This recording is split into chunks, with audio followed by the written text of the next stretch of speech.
Now, sink into the floor. Wait. Sink. This world is not what you think it is. This world is not what you think it is. Welcome to Veritas.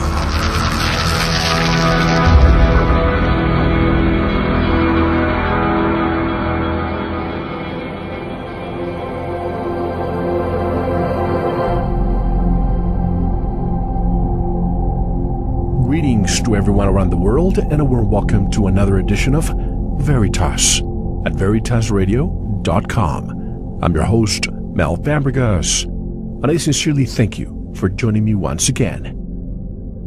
And if this is your first time, or your true journey brought you here, welcome home.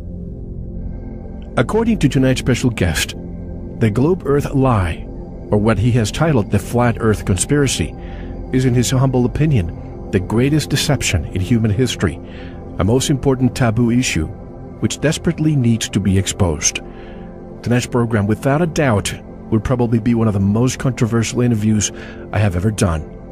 As you know, from day one of the inception of this very program, my slogan has always been, be skeptical, but don't close your mind, along with believe nothing, question everything. But most importantly, we treat our guests with respect. Also, when most people tell me not to look somewhere, I'm innately compelled to do so. As you know, I like quotes, which I read at the end of each program, but tonight I must read two at the beginning to set the stage. The first quote reads, "To explore beyond the known is at the core of our DNA." And the second, by Aristotle, "It is the mark of an educated mind to be able to entertain a thought without accepting it." And please, I want to ask a favor of all of you. You can disagree about what you're about to hear, but I ask you to fully listen to what will be discussed tonight, and then do your own research. For months, people were approaching me to discuss tonight's topic, and I will admit that even though I'm very open-minded, I ignored people, I deleted emails, and I simply didn't want to hear it. I was too programmed to entertain a new reality. But it wasn't until a friend of this program asked me to please look into it that I found tonight's guest. And guess what? The more I try to disprove the flat earth, the more I find anomalies with the sphere. I didn't expect that. Tonight's special guest is Eric Dubay. He says, quote, "The greatest lie and most successful cover-up in history, NASA and Freemasonry's biggest secret, is that we live on a plane, not a planet. That Earth is the flat, stationary center of the universe," unquote. Eric is an American living in Thailand, where he teaches yoga and Wing Chun part-time while exposing the New World Order full-time. He is the author of 4 books and is the president of the International Flat Earth Research Society. His website, atlanteanconspiracy.com, which is also linked at ours. And directly from Bangkok, Thailand, I would like to welcome Eric Dubay. Hello, Eric, and welcome to Veritas. How are you? Great. Hey, Mel. Thanks for having me on. That was a great interview. It's my pleasure. For months, you and I have been in touch. Finally, we get a chance to speak with you because something is happening. A lot of people are looking into the flat earth conspiracy. First of all, how did you, because to me, I didn't want to hear it first. I want to know, how did it begin for you? How did you all of a sudden awaken to this reality? Nobody wants to hear it at first, do they? It sounds like the most ridiculous thing, and we've kind of been programmed to think that. The idea of a flat earther has been ridiculed for so long that it's programmed into us that that's a ridiculous notion that we should pass right by. But I personally first started looking into it in my 20s, having never fully bought the globe model. When it was presented to us in school, I remember thinking, wouldn't we fall off the bottom of that spinning ball? Wouldn't the water go over the edges? And of course the teacher presents you with gravity, the ball earth explanation for everything they can't get around. And gravity is this force that pulls everything towards the center of large masses, they say.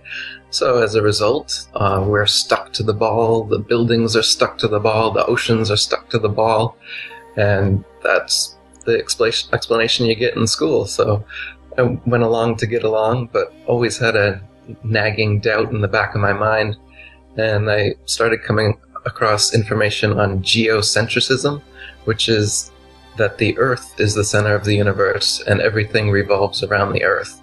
We've been taught the heliocentric model in school, where the sun is the center and everything revolves around the sun. That was actually updated to what I call the acentric model, actually, because they say now that even the sun isn't the center, because the sun is only the center of a solar system, and the solar system itself is revolving around the galaxy, and the galaxy is revolving around the universe. So there's many supposed motions that they claim the Earth and the solar system and the galaxy are going under. So once I started researching geocentrism, I started finding proofs for the fact that Earth is stationary, and so couldn't possibly be the heliocentric model. And then as you get more and more into that, you find that not only is the Earth stationary, but the supposed curvature that they claim exists, 25,000 miles in circumference, they claim the ball Earth is. So there should be a noted curvature of 8 inches per mile squared, going by the Pythagorean theorem and spherical trigonometry. That's the curvature that should be present on a globe 25,000 miles in circumference, as we've been told. But you just can't measure it anywhere. So there's been experiments taken for hundreds of years trying to find this curvature, and it's just nowhere to be found. The Earth's flat as far as the eye can see. So I started reading some of these old flat Earth books from the 19th century by authors like Samuel Rowbotham, William Carpenter, Lady Blunt, Gerard Hickson, Thomas Winship, and some others. These are the old flat earthers back in the 1800s.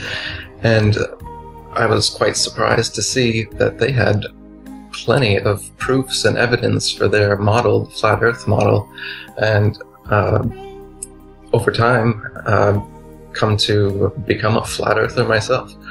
So now, yeah, as you said, I'm the president of the International Flat Earth Research Society, and I've written a couple books on it.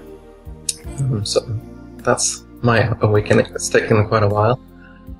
It's been over a lifetime, but like I said, I never fully bought the model, so I wasn't like one of these kind of NASA science guys that's really into what they say or whatever. Right from the get-go, I already had my questions, so that nagging doubt in my mind was always there.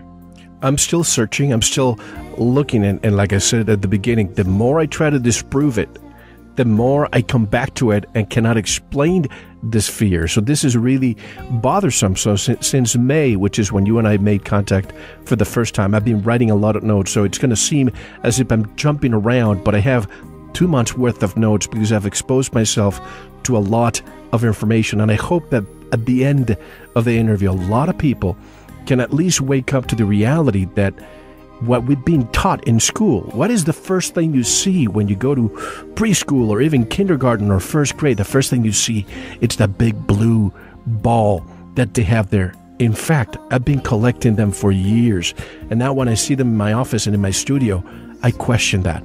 But Eric, what are they hiding from us and why? Why can't independent explorers travel to the North and South Poles and military vessels patrol the areas and uphold restrictions by force? Why is that? Well, there's Arctic and Antarctic treaties, and so independent explorers aren't allowed to go to the North Pole or the Antarctic. I would say the reason is because of the flat Earth, and they don't want this to get out. So in the flat Earth model, the North Pole is the only pole, and that's in the middle. Antarctica, instead of being a tiny continent on the bottom of the ball, is actually up surrounding us 360 degrees.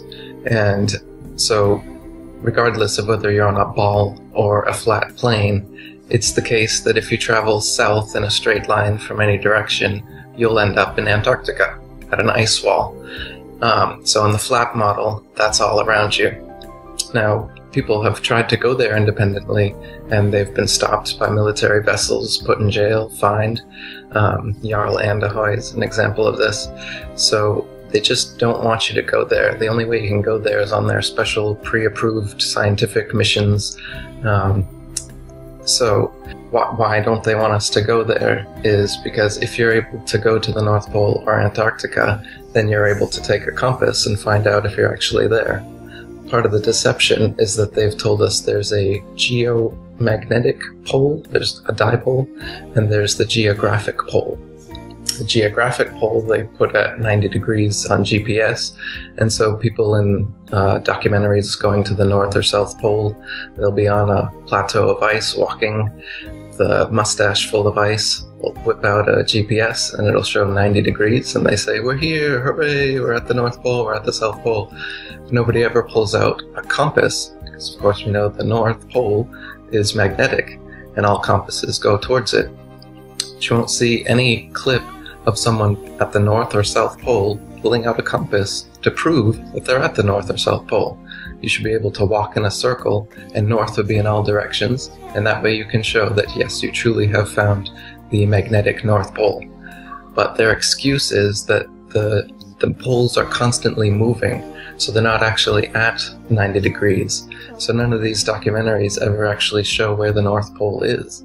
And their excuse for this is that in the center of the ball Earth, there's molten metal constantly shifting around, so that causes the dipole of the ball Earth to constantly move as well.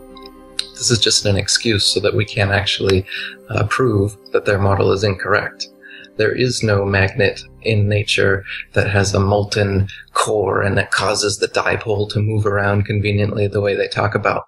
But a magnet that does exist in nature is a ring magnet, like in loudspeakers. And this is the magnetism of the flat Earth we're on, where there's one pole at the center, and the opposite pole is the circumferential barrier all the way around. So the South Pole is everything around the circumference.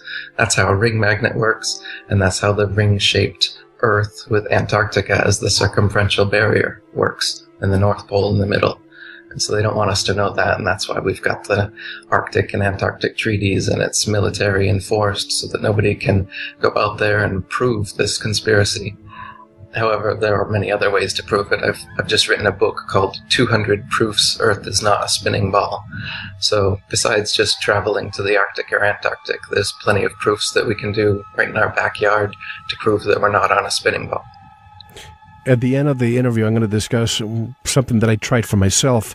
I just came from Mexico, and for years, I was looking at the horizon in the afternoon when the sun was, quote-unquote, setting or moving away, and I saw mountains that you can't see during the day. And you would ask the locals, what is that? And they would say, well, that's San Felipe, Baja California. And then I found out that that's 80 miles away. How in the world is it possible for me to see that? I have pictures that I've included on the website so people can see it, but we can discuss that later. But if anybody wants to stay with the old paradigm of the sphere, at least they should question why we're not allowed again to enter that area of the world, the North or South Pole. Why is there a multinational agreement still in place since the 1950s? And why are the military forces of the world preventing anyone from entering? The agreement was signed first by 10 countries, including the USA, and now there are 50 on board. What is that agreement really telling us, Eric? Yeah, I'd say that agreement is telling us that they don't want us to go there because there's something they don't want us to find out. And like you said, the blue ball model that everybody sees, the reason everybody thinks that they're on a spinning ball in the first place is because we've been shown videos and photos of a blue marble, they call it, spinning around in space. Our actual everyday perspective is of a flat, motionless plane. You never see any curvature, you never feel any motion, but we've been shown on every news program, every movie company, every channel on television basically has a logo of a spinning ball, so it's in our face all the time, and it's in every movie, so we just assume that that's what it is. But if we'd never been shown such movies, if we'd never seen a television, if we just used our eyes and our experience and our senses and done experiments for ourselves, we wouldn't ever find that we were on a spinning ball. So they want the propaganda to stay in deep. They don't want us to go independently exploring on our own, because then we'd be able to find things out. Like you said, seeing the mountain 80 miles off. That should be, the mountains should be behind almost a mile of curvature at that distance. And they should also, if you can see them at all, the peaks should be leaning backwards away from you. This doesn't happen. Clouds, hot air balloons, things going away from you, they should lean away if we're on a ball.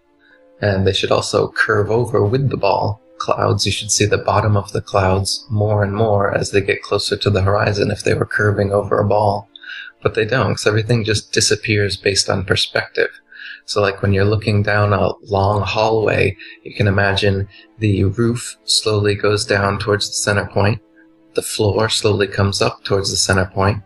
The right and left walls slowly come towards the center point as well. So our vision, the perspective of our vision, the way it works, is like a pyramid shape, where the base of the pyramid is at your head, and the apex of the pyramid is at the focal point in front of you at the horizon. So this is what we're seeing when we see a horizon, when we see the clouds tending towards the horizon, or we see the ground tending up towards the horizon. This is just the way that our eyes work. And when you zoom in on the horizon, you can see things from beyond it. The ball model, they tell you that the horizon is where the curvature of the Earth begins. But if this is the case, then when you zoom in on the horizon, you should be seeing off into outer space, because the Earth starts to curve down more and more as you go. In reality, the better zoom lens you get, the more of our flat Earth you can zoom in. I just got a Nikon Coolpix P900. It's one of the best zoom cameras they've got. This thing is a flat Earth proof in itself. You just zoom in on the horizon no matter where you are, and you can take in more and more and more of the horizon. For instance, one old ball Earth proof they had was that the ships disappearing over the horizon, the hulls disappear before the mast, because that's the ship going over the curve of the Earth, they say. But now with technology, telescopes, and zoom cameras, we can have a ship completely disappear over the horizon, not just the hull, and use the zoom function to bring the entire thing, hull and all, right back into view, proving that it hasn't descended over a mass of curved water, as they tell us, but in fact it's just gone beyond our perspective. And with the aid of technology, we can bring things right back into focus. And people will say, well, if that's the case, then I should be able to see clear across the ocean. I should be able to see all the way across the flat Earth, if that's the case. But we can, like I said, we can see much farther than you could see on a ball 25,000 miles in circumference. But that does not thereby mean that we can see an unlimited distance. Especially at the lowest, densest level of the atmosphere, another word, I call it the atmosphere flat, but you can't see far because of the air is not particles. Yeah, exactly. Especially at the lowest, densest layer. You can imagine the hazy, on a humid day, the haze over a road. That's the same kind of thing that's going to happen on all telescopes. They blur out like that before you could zoom in on Antarctica or something. So that's not a disproof of the flat Earth that you can't see, thousands and thousands of miles. But you can, however, see hundreds of miles sometimes, like you said. And if you can, there's reports of being able to see almost 200 miles. At that distance, there should be like 4 miles of curvature. So people have seen things that you absolutely should not be able to see on a ball 25,000 miles in circumference. Absolutely. And I was with two scientists while I was seeing that. With a telescope, I just used my smartphone. I just zoomed a little bit, and I told them, what do you think that is? And one scientist is an engineer. He said, oh, those are clouds. So we waited half an hour, and the clouds did not move. All the other clouds moved. The other one is a physician, and he looked at me and he said, you are freaking me out. It's impossible. We should not be able to see beyond, 5-6 miles beyond. And then I showed him pictures of the mountains as if you were actually entering in a boat, going to the coastline. And those were the exact mountains that we saw 80 miles away. People in southern Spain are reporting they can see Morocco. Even recently here from the Great Lakes, they were able to see the Chicago skyline over 120 miles away. And of course, the meteorologist said, oh, that's just a mirror image or something along those lines. Did you see that? Yeah, I think it was 60 miles away, and he called it a mirage. A mirage, exactly.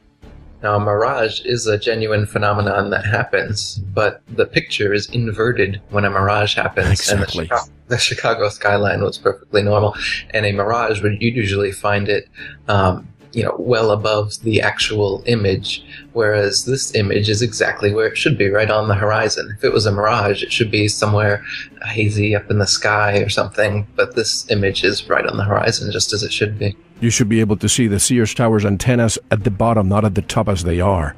Now, they are supposed to be, now I'm going to be jumping around, there are supposed to be about, 40,000 satellites above our heads. Is there a space air traffic or space traffic control system for satellites, Eric? So satellites, space stations, astronauts, space travel, this is all part of the Ball Earth deception, as well as the moon landing and the Mars landings. They've got us thinking that they can suspend people and metal and spaceships and rockets and everything out in the non-gravitized vacuum space, they call it out there.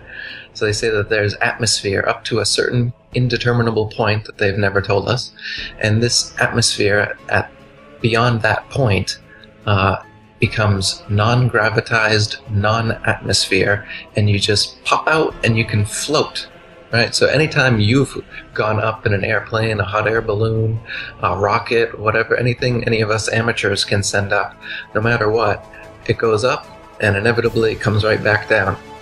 They say that they can send stuff up high enough that it just keeps going up and doesn't come back down. And that's what they claim satellites are doing and the space station is doing. But again, we can't confirm this. Anything we've ever done comes right back down. So we have to take their word that this is possible at all. And when we look at their rockets, this is how they claim they get into outer space, is these rockets. Their rockets never go straight up. Every single rocket launch from a government space agency, you'll notice, follows a parabolic curve. It goes up, it reaches a peak right around 100,000 feet, same place any amateur rocket would reach a peak. You just can't get much higher than that. But what they do is as the rocket starts coming back down, they make sure that it goes down over the ocean, out of the way of any curious observers. And as anyone can see it coming back down to Earth, asks, hey, how come the rocket's not going up anymore? They Like say, a bell curve. Yeah. Well, it's going around the curvature of the Earth, is what they tell us. So every single rocket, the reason that it follows a parabolic curve, they say, is because it's going around the curvature of the Earth. The real reason is they can't get up any higher than that. And even if they could, you think about it, a rocket needs something to push against. So if you're in non-atmosphere, a rocket, any sort of propulsion would send you spinning violently like a gyroscope at 360 degrees. There's nothing to push against to send you to the moon or to send you to wherever they claim to be going. You'd just be at the whim of gravity or at the whim of space wind or whatever forces are pushing you.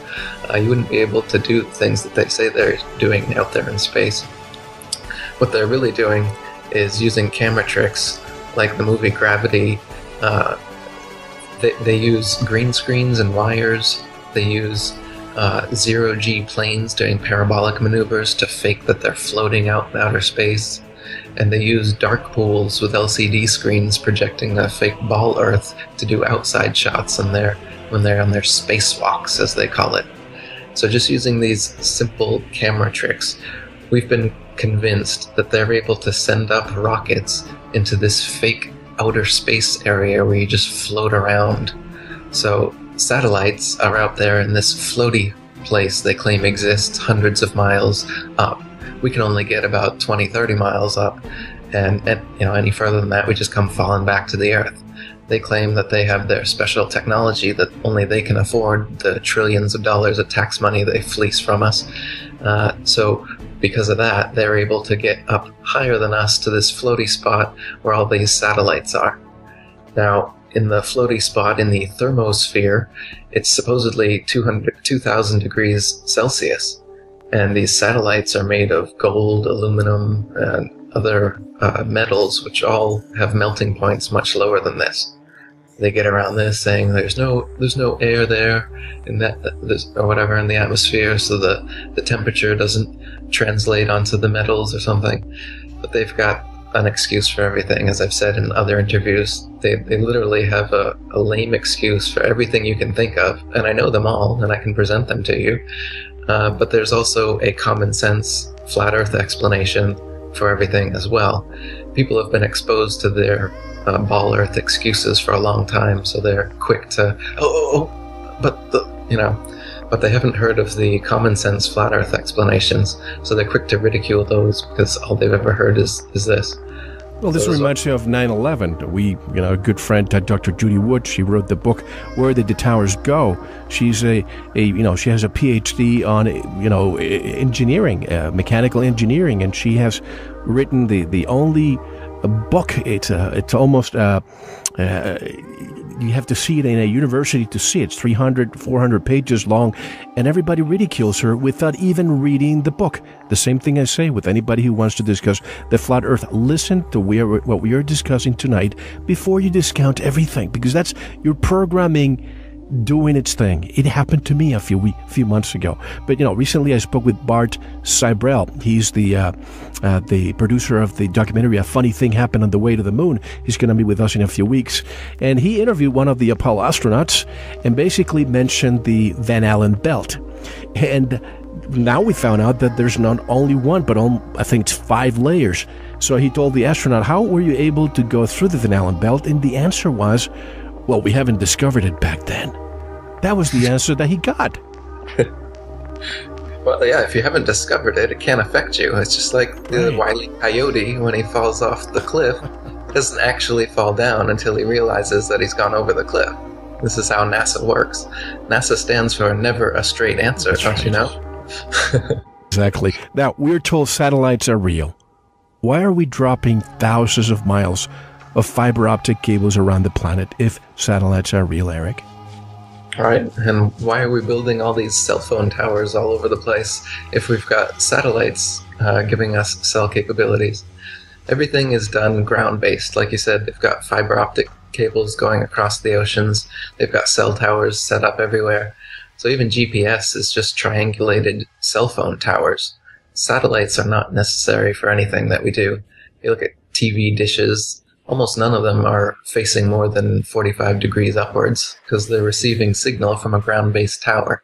If we were actually receiving signals from these geostationary satellites hundreds of miles up, then most TV dishes should be pointing straight up all over the world. That's true. Never thought about that. Now, why are ships in the middle of the ocean, far from land, using then if satellites are not real?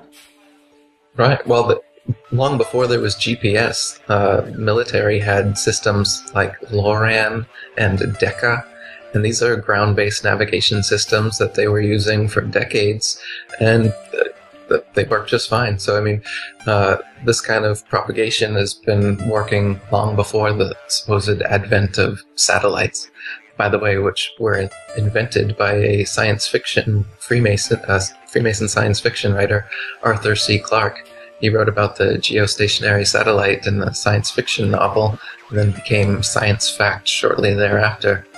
But another thing about these, they call them geostationary because they say that the Earth is spinning like 1,000 miles an hour, and up there where the satellites are, the atmosphere is stuck to the spin through gravity. So the satellites themselves are spinning at like 10,000 or 15,000 miles per hour, but they're stuck in orbit in the exact same spot relative to the Earth over which they are.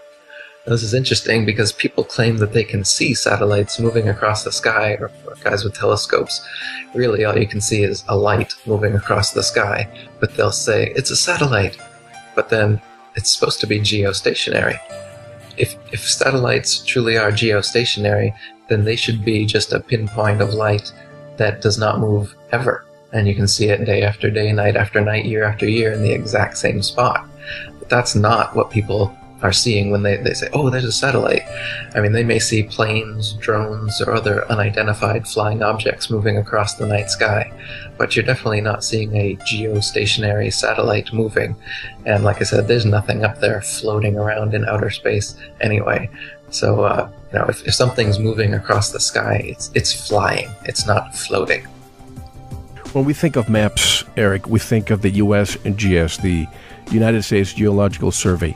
Why do they use the flat Earth map? Right, yeah. The USGS actually uses the azimuthal equidistant map, which is a flat Earth map projection. And the UN, the United Nations, their logo is a flat Earth, strangely divided into 33 Masonic sections. So why is the UN, the USGS, why are these official organizations using a flat Earth map as their official map? Why does NASA admit to using geocentric calculations for their rocket launches? Why is the official 1892 map, Gleason's, a flat Earth map? You can check it out. People have found it in the Boston Library and other libraries. There's plenty of flat Earth maps. Mercator, the guy that gave us our projection map that we use in schools today, his 1569 map is a flat Earth map, showing the North Pole being a magnetic mountain, something that is never shown nowadays in our maps. They just say the North Pole is a bunch of ice in the middle of an Arctic sea. In his map, it shows that there's these whole island continents around the North Pole that don't exist on modern maps, and there's a magnetic mountain right at the middle.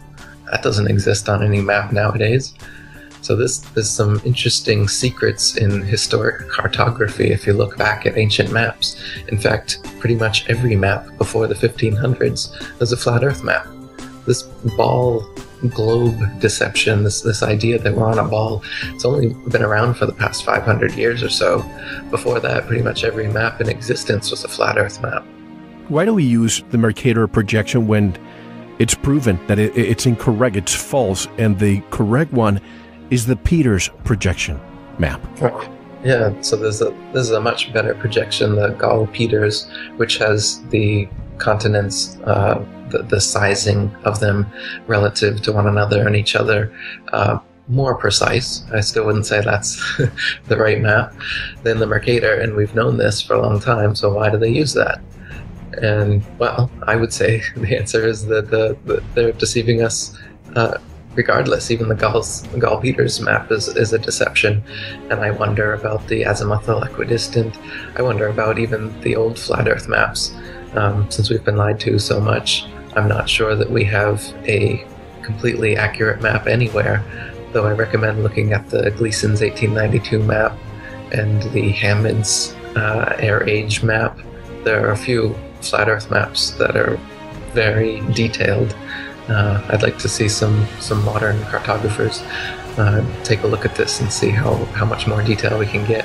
But the flat Earth maps absolutely describe the Earth we're living on much better than any of these ball models. Oh, absolutely. But the Peters projection, the reason why I brought that up, I think it's because anything south of the equator based on the sphere that shows bigger than the North should not be there. In other words, we want the North to always be better and bigger. And that's why when you see both maps, the Peters and the Mercator, you can see the Peters, Africa looks huge. South America looks huge. You can fit the United States several times in Africa. And the other one, maybe just two times at the most. Right. Why is that? Because the lines of latitude south of the equator don't get smaller. They get larger. Right. Because we're not on a ball, we're on a flat plane. And so that's why in the Gall-Peters projection, you see Africa and these other places in the southern hemisphere. They're actually huge. They don't want you to know that because that fits in with the flat model. Now, when you're trying to traverse around Antarctica like James Clark Ross, Captain Cook, and other early explorers tried to do, it took them 3 or 4 years and they traversed 50 to 70,000 miles. Where on the ball model, it should only be about 12,000 miles around Antarctica. It shouldn't take you that long to go around it. But like I said, it's the circumferential barrier around the entire Earth is Antarctica. So it takes years to get around it, and it's much bigger than at the equator. The equator would be 25,000 miles in circumference, they say in the ball model. Yet when you're trying to go around Antarctica, it's twice that size, as it would be on a flat plane, not on a ball. And these early explorers, they often found they were going on ball projections as well, and they found themselves out of their reckoning more and more every day the further south they went. So since they're on a ball projection where they're assuming that lines of latitude are getting smaller and smaller as they go southward, in fact, they're getting larger and larger. I'm sorry, it's the space between lines of longitude is what I'm talking about. As you can imagine, it would come back in on itself on a ball, whereas it would just expand outwards from a flat plane. So the further south you get, you're going to get more and more out of your reckoning. Ships have actually crashed based on this, and it's like a big mystery why in the southern hemisphere is it so difficult to navigate. And they just chalk it up to harsh winds and sea conditions, and so that they must get off their reckoning based on the harsh seas. But it's really this, that they're following false projections, and so they're getting outside of their reckoning all the time. Now the UN map, why don't they include Antarctica? Yeah, the UN flag and logo, it's definitely a flat Earth projection, but you'll notice there is no Antarctica anywhere. But there is a laurel wreath that goes around it, so symbolically that wreath very well could be the Antarctic going around it. They've just left that off. I think it would probably be a bit too obvious. Actually, they have changed the UN map a couple times. The first UN logo was an exact copy of the azimuthal equidistant map, but they've changed it a little bit to make it look a little less obvious. So I think that's probably what they did with Antarctica as well, is they just turned that into the laurel wreath around it so that the insiders know. Just like they divided it into 33 sections. It looks like there's a bullseye over the Earth, over the flat Earth, and it's divided right up into the 33 sections. As you probably know, it's 33 degrees in Freemasonry, and so that's a sacred number in numerology, and they hold that number dear. So that's a little wink wink, nudge nudge to fellow Freemasons, but the general populace wouldn't know. Now I'm sorry, finish what you're saying. Oh, sorry, just saying the laurel wreath Antarctica could be another wink wink to the insiders. Right. And that number 33, as you said. Now, why are surveyors, engineers, and architects never required to factor the supposed curvature of the Earth into their projects? Yeah, why is that? Surveyors, engineers, architects, they've written in magazines like the Earth Review magazine. We've got a bunch of them on record saying that they never have to factor in the supposed curvature of the Earth when making tunnels, bridges, canals, trains, laying train tracks. The supposed curvature of the Earth is never taken into account. And if there was curvature, it absolutely would have to be, and it would make their projects impossible. So they've commented on this. You can see in my book, The Flat Earth Conspiracy, or 200 Proofs Earth is Not a Spinning Ball, quotes from these guys saying how they never have to, and how their jobs would be much more difficult, if not impossible, if they did have to factor in such curvature. Now, speaking of maps, why is most of the continent of Antarctica unmapped, in your opinion? All right, so on the ball model, it's just this little continent on the bottom, yet in reality, it's all around us. So there's much more of it than we know. And how much there is to Antarctica, I don't know, and any independent person doesn't know, because we only have gotten as far as that, and nobody independently has had the privilege of going further southwards to see how far south you can actually go. They have a fake South Pole station set up that you can take little photo ops and go where they've got a flag and a little ball earth on top of a red and white barbershop pole set up, and they say that's the geographic South Pole like I talked about earlier. But you can't take a compass there and walk in a circle and prove that you're at the South Pole, and they'll tell you, well, yeah, this isn't the actual South Pole. The actual South Pole is a little somewhere else, indeterminable, that they don't know because it's constantly moving. So really what it is they've just set up a little place at an arbitrary point along the Antarctic ice, called it the South Pole. In reality, we don't know how far it goes. Perhaps the people who've set up the Antarctic Treaty, the government, the Freemasons, the one who've perpetuated this deception from the beginning, I'm sure they know how far it goes, whether it ends in a dome, in some sort of barrier, as ancient cultures have talked about, or if there's an edge, or if it's an infinite plane that just goes on forever, or if there's some other termination of the ice. Still a mystery at this point. But we know that Antarctic is all around us, and it's certainly much bigger than they show in their ball projections. So there's certainly more land there in Antarctica than we know. So that's another reason that they can't necessarily show us in the map. Even the flat Earth projections, they'll show the Antarctic circumference. We know what that looks like. We know all the cliffs, all the little ins and outs, but we don't know how far you can go south. So all the projections inevitably just go to the ice, show all the little imperfections in and out, the inlets and outlets, and then trace a circle around that. Whether that circle is the dome, or whether that circle is arbitrary and it actually extends infinitely, is still unknown at this time.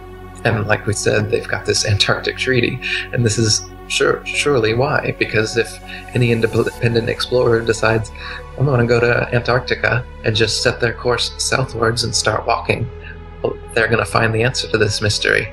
And it's that easy. But it's not that easy if they've got a treaty enforced by military ships patrolling the place, putting people in jail who try it.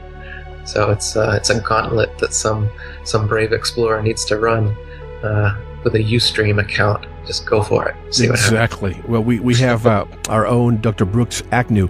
He was trying to go to the North Pole first, and then he was going to go, I believe, to the South. And for some reason, he couldn't get that nuclear-powered Russian vessel that he was going to get. But Admiral Byrd, I'm sure you're familiar with his expeditions. He had several expeditions, and the last time it was after World War II. He was supposed to go for 2 months and had to return in 2 weeks. What do you know about his expedition in relation to the flat Earth?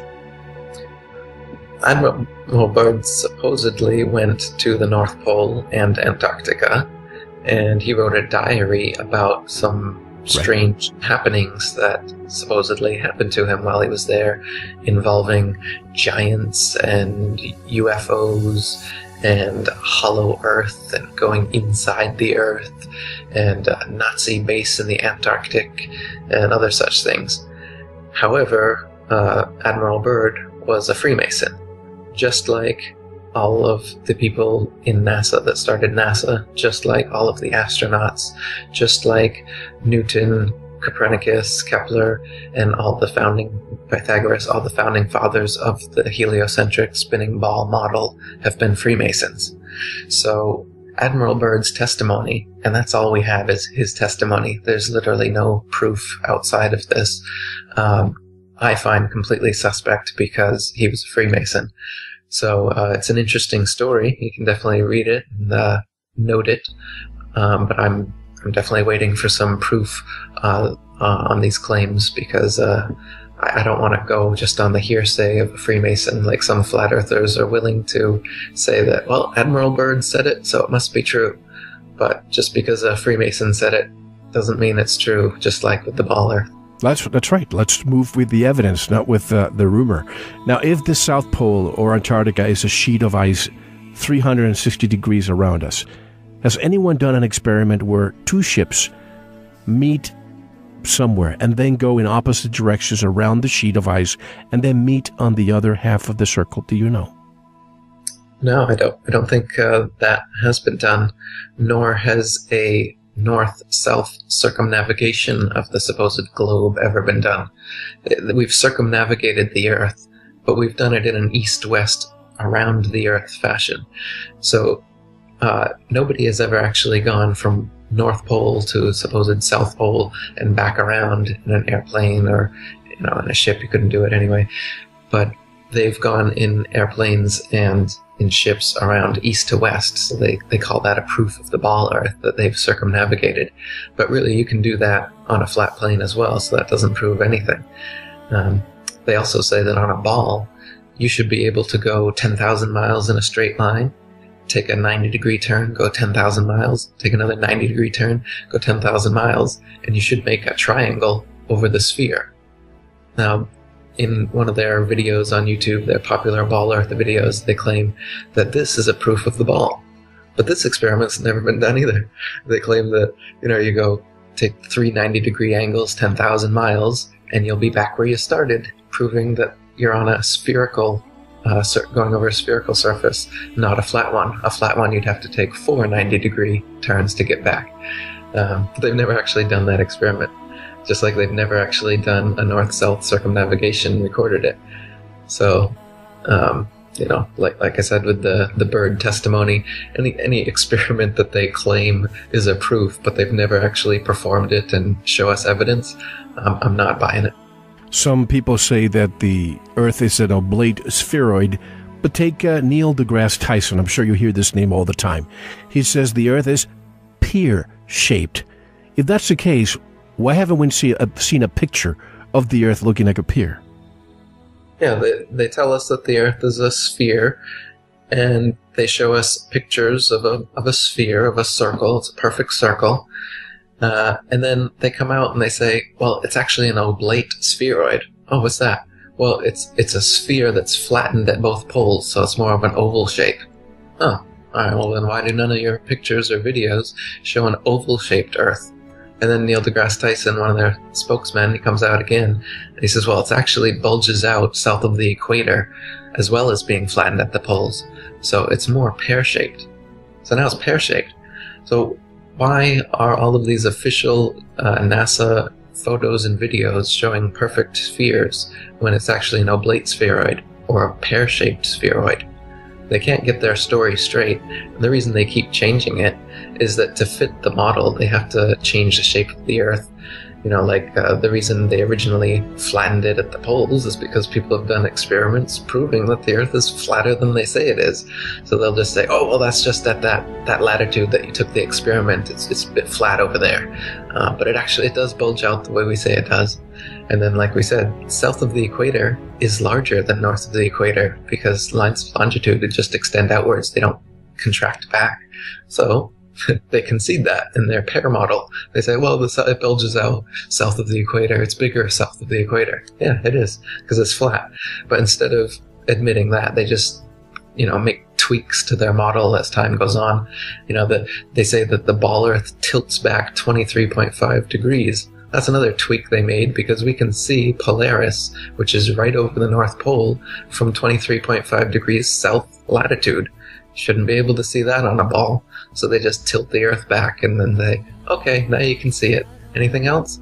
And so they come up with explanations in reverse like this, damage control, reverse engineered explanations, just to give excuses. Like I said, they're great at it. They come up with an excuse for everything that is presented to them as a difficulty to their model. But when you just break down their excuses, time and time again, you start to see how they're just lying. They're just making stuff up so that, to keep the model going. It doesn't make any sense. The more you actually look into it, you see that they're weaving a big myth.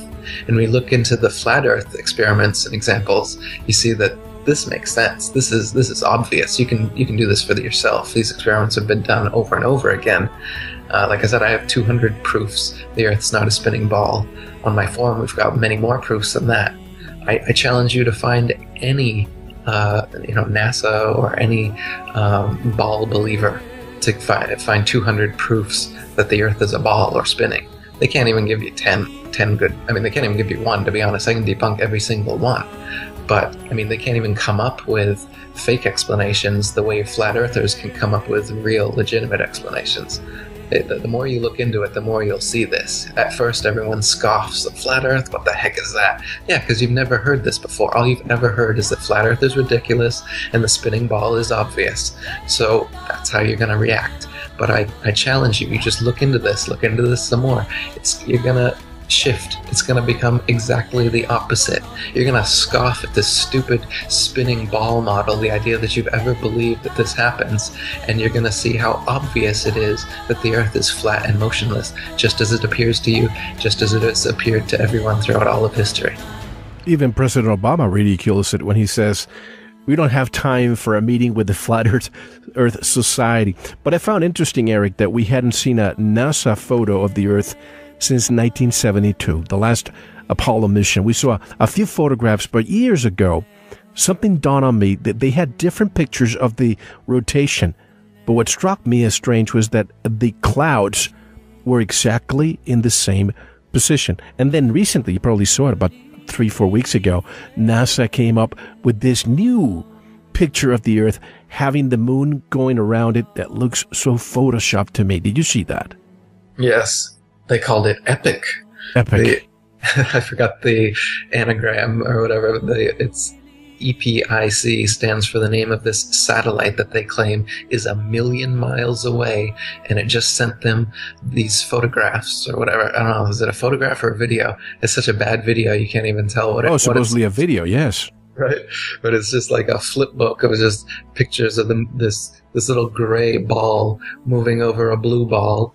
And anyone that's not completely brainwashed can see this is an image. This is a CGI, computer-generated image. It's not a video. And neither are any of their videos. Like you said, you look at any of these videos that they have of the Earth spinning, none of the clouds move. None of the clouds morph. And you can see way too much of the ocean and the Earth. If you actually go up in a plane or a hot air balloon, you notice there's clouds everywhere at varying altitudes. And so the Earth should be white, really, if their images were legitimate. But yeah, as you're saying, they're actually all computer done. They're not even that good. You look at them next to each other from back in the 70s up to nowadays. They all look totally different too. The shading of the water is different. The clouds is different. The image of the Earth has changed as CGI technology has changed. You can see it. You know, the early 2000s, it looks like the Men in Black style. Nowadays, it looks like the Gravity Hollywood style. They update their ability as time goes on. But it never looks the same. In a recent one, I don't know if you saw, they put the word sex, S-E-X. I did. Clearly in a cloud formation. Yes. So they're just laughing at us now. They're putting things out there for us to see. Like you said, it's for the people with eyes to see. It's the wink, wink, nudge, nudge. So they're laughing at us. And nobody questions, because that little quote-unquote video of the Earth with the moon going around it, it's almost as if it's a bad crop of the moon placed there in an animated GIF, and you don't see the shadow of the moon as it passes in front of the sun. It's terrible. And it gets millions of views, and every comment you see, people are like, amazing, thank you so much. You know, our tax dollars well at work. And Neil Tyson will say something like, yeah, you know, we brought you this image, and it only costs every American like $7 per year. That's it. It's like, yeah, I'll take my $7 back, and stop lying to us. They've taken trillions of our dollars over the existence of NASA. It's like 30 billion just for the fake moon landings, and now they've got RASA and JAXA and all these other space organizations propping up all over the world. So they're fleecing their populations of tax money, billions and billions of dollars. And what are they doing with it? They're paying artists to make little CGI renderings and laughing at us and running away to the bank. So this is one of the biggest deceptions in history, and they're laughing their way to the bank as a result of it. Well, we can go back to 2001 Space Odyssey. It took years for Stanley Kubrick to do that, and I think that he also had a big hand on the Apollo missions. But when I think of 1939, when Technicolor came along, wow, now you can go to the movie theater and watch these movies in color. And then 30 years later, the most sophisticated venture of humankind gives us second or third generation black and white. Come on now. And then 45 years later, we still haven't gone back. Exactly. And you would think that if we had been to the moon, there would be some commercialization of the moon. We would have space tourism. We would have people just going there and digging rocks from the moon to sell them at planet Earth because we like to be venturers and business. Why is it that not more commercial, companies have said, you know what, you don't want to go there? We'll go. I don't know if you know who Jay Whitener is, but he told me that he and somebody else had a production company. They wanted to go and map in 3D the moon years ago. And he called a former friend from NASA and said, hey, by the way, I just want to let you know so that you know that we're having this rocket and we're going to go up and take, this footage of the moon. And allegedly, that man from NASA said, you're not going to the moon. You're never going to the moon. If you launch a rocket, we're going to shoot it out of the sky and don't ever call me again. I don't know if you ever heard that. I haven't. No, I just watched Jay Wheatner's new movie, Kalki. Have you seen that? That was really good. Yeah, absolutely. Avatar. Yeah. Now, a private rocket was launched last year. You probably know this, from the Nevada desert, 73 miles up.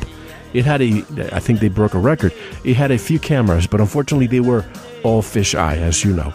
However, the one thing, Eric, that was noticed was that the moon was behind. Someone noticed the moon behind the rocket, and it plugged the time of launch and determined using different computer programs and websites that the moon was above Australia at the time. If we live in a sphere, it would be impossible to see the moon if at the time this rocket was launched, the moon was on the other side of the globe. What do you say about that?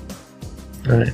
They tell us that the moon only circles around us once every month, when in actuality it circles over the Earth every 25 or so hours. It makes a complete revolution. So the sun and the moon, they're only a few thousand miles above the Earth, circling over and around it. Whereas they say that the sun is like 800,000 miles in diameter and 93 million miles away, and the moon is, however many 100,000 miles away and however many miles in diameter. And they say that exact size and distance makes them appear to us to be exactly the same size, but in fact one is really, really big and really far away, one's really close and smaller, so it just appears that way. So they're telling us lies about the sun and the moon and the stars and the planets and everything literally in the heavens anyway. So the fact that we saw that is not at all strange from the flat Earth model, but it's inexplicable in theirs, just as is the fact that the moon goes right over and around us every day, not every month, as they claim. Of course, if you ask NASA, they'll say, oh no, that's just a lens reflection, of course. Now, the first thing people ask when confronted with flat Earth conversations is, how do you explain the Coriolis effect and the flat Earth? So they say that in the North Hemisphere and the South Hemisphere, water and drains, toilets is going to go down in opposite directions, proving that the Earth is spinning and the spin is affecting the waters. In actuality, however, this is totally debunked by basins in one household going opposite directions. It really is based on the way that the water enters the basin and the way that it's shaped, which way it spirals down, and has nothing to do with the Coriolis effect. Coriolis effect very well could just be the ether winds moving around the flat Earth. If you look at a diagram of the ocean currents, the winds, temperature, you'll see that it's on a globe model. It's going every which way. It doesn't make any sense. And you'll find videos on YouTube where they've projected on a flat model, where it makes perfect sense. Everything goes around in an anti-clockwise motion perfectly around the flat Earth model, the azimuthal projection. Just like Polaris sits over the North Pole and all the stars and the celestial bodies move anti-clockwise over us. Because that's what's actually happening, is that like a, they call it ether or call it a invisible web, there is a connection to all the stars, all the planets, everything that we see in the sky above us is moving anti-clockwise around Polaris. So this is just a fact of the plane we live on, that everything is turning this way. So as a result, this is where we're getting these weather patterns and everything, is from this constant turning motion. And it's actually turning constantly in the same direction, whereas on a ball projection, it's going every which way and doesn't make any sense at all. So the weather Coriolis effect makes more sense on a flat plane. And the Coriolis effect that they say is causing spinning drains, spinning water in drains, actually is a myth completely. It doesn't happen that way at all. We have allegedly mapped the far side of the moon. Why not Antarctica if we have thousands of satellites? Yeah. Why can we go to and why can we travel to the moon where it's much colder and much hotter out there than it is in Antarctica? Yet they say we can't circumnavigate and fly directly over Antarctica because it's too cold for the planes. So, like I said, convenient excuses. They're in these flimsy little spacesuits out in space, claiming that they're in 2,000 degrees Celsius, or at nighttime it's hundreds of degrees below zero. They're claiming they're in these temperatures that they couldn't possibly be in. Yet meanwhile, they use the exact same excuse for why they can't cross the Antarctic, because it's too cold. So what is it? What's up with us not having surveillance in the right places? For example, take the Pentagon on 9/11. The only surveillance video that we saw came allegedly from a gas station, when it was probably the most protected building in the world. Why don't we have a real-time surveillance camera of the Earth spinning in real time as a ball in 2015? Right. They show us the ISS cam. That's the closest thing they'll give you. And this is just one of their CGI balls with a little paneling thing to make you think that they're taking it from a space station out in outer space. And you watch the fake sunset. People have done many videos exposing how this is completely fake. So they do have something like that to appease us, but it's not real. You look at these ISS footage videos, and they're using a map projected onto a ball Earth. You can clearly see that this is not a video. You look at the layering, the texturing, just look at it with open eyes. You've been looking at these videos for so long now, assuming that they're real, and like I said, there's millions of views, the comments, oh, beautiful, amazing, stunning, look at the Earth. And so you think that these are, amazing videos of the Earth. Take a closer look, you're going to see that these are just amazing, stunning, beautiful CGIs. These are all done on computer. And some of the Hollywood stuff is better. You compare some of these ISS supposed videos of the spinning ball Earth to the movie Gravity that just came out. Man, the movie Gravity got it a lot better. Pay attention. You'll see how much CGI is being passed off as reality nowadays.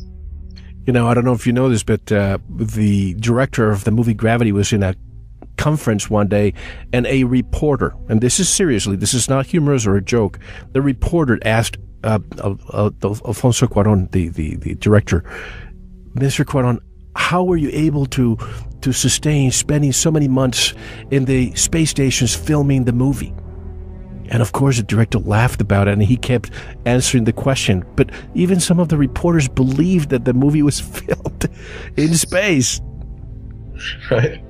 Yeah, well, it's just like everybody now believing that grainy black and white footage of the moon landing was actually filmed on the moon, even though, of course, it could have been filmed in a studio, And have you heard that the original footage has now all been lost? So we can't even verify those. That's original. Right. Supposedly was found at a McDonald's somewhere.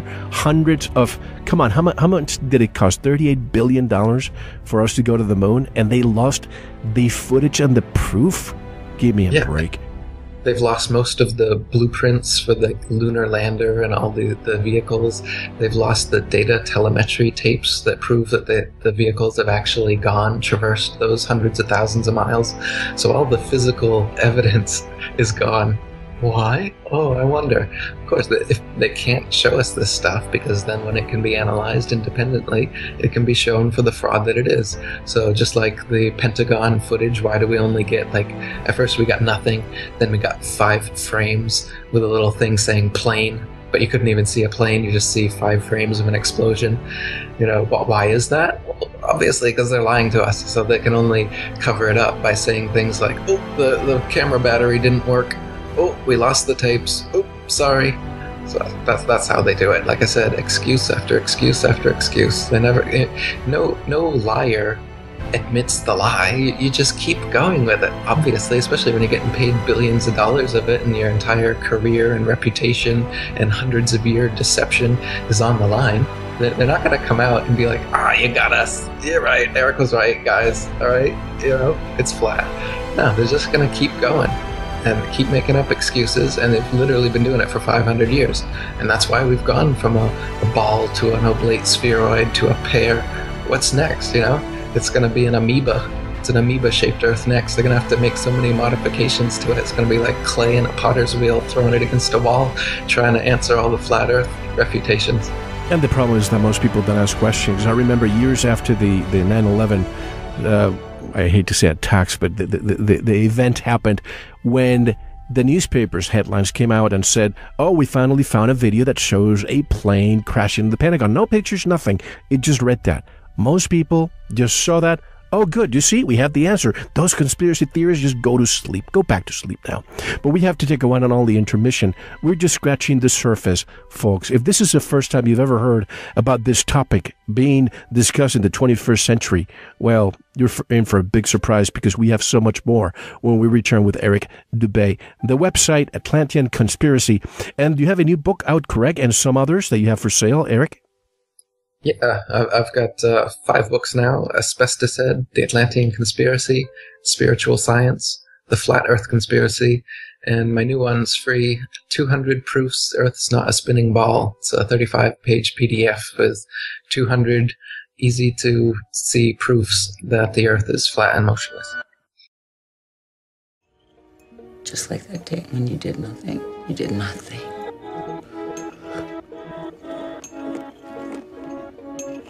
Now, sink into the floor. Wait. Sink.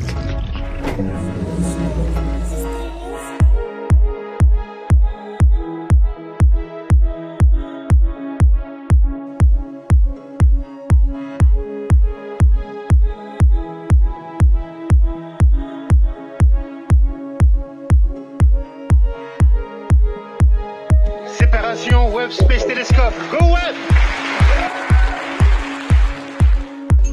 Tell me when you found it.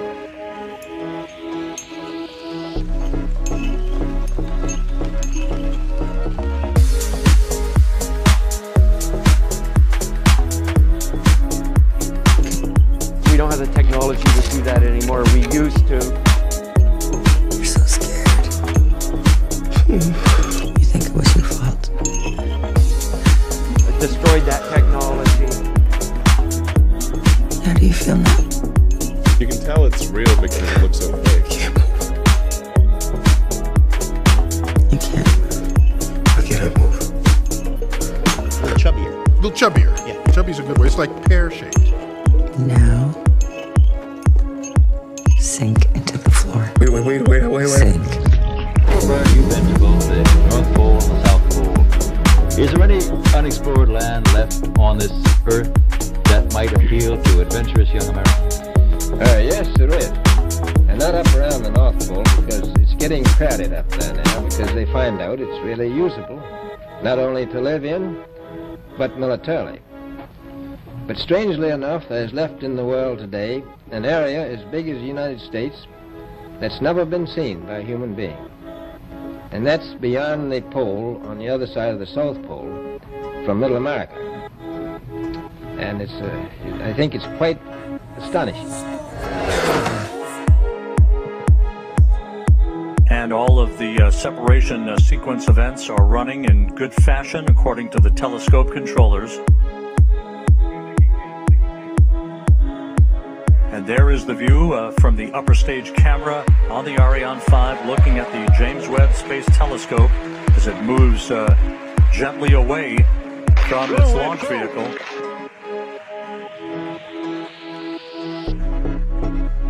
I think it's quite astonishing. Yes, go Webb. Ironically enough, as we marvel on this view from the upper stage camera, this will be humanity's last view of the James Webb Space Telescope as it moves to its workplace about 1 million miles away from Earth. Yes, you're right, Rob. Impressive. Fantastic pictures. Yeah. Now we'll be hearing shortly from the Mission Operations Manager at the Space Telescope Science Institute, Carl Starr. Are you serious? Now that I've shared with you what I've discovered, are you seriously not going to stop and think about it all for a moment? When you are told you are something you're not, and you believe it. You are living somewhere you aren't, and you believe it. You are flying, spinning, when you aren't, and you believe it. You can be told anything after, and you will not disbelieve it, resulting in now believing you are a monkey's uncle, living on a spinning ball, rocketing through endless space. Sounds crazy, but that's what we've all been led to believe. This is what you believe? Are you serious? Do you accept that?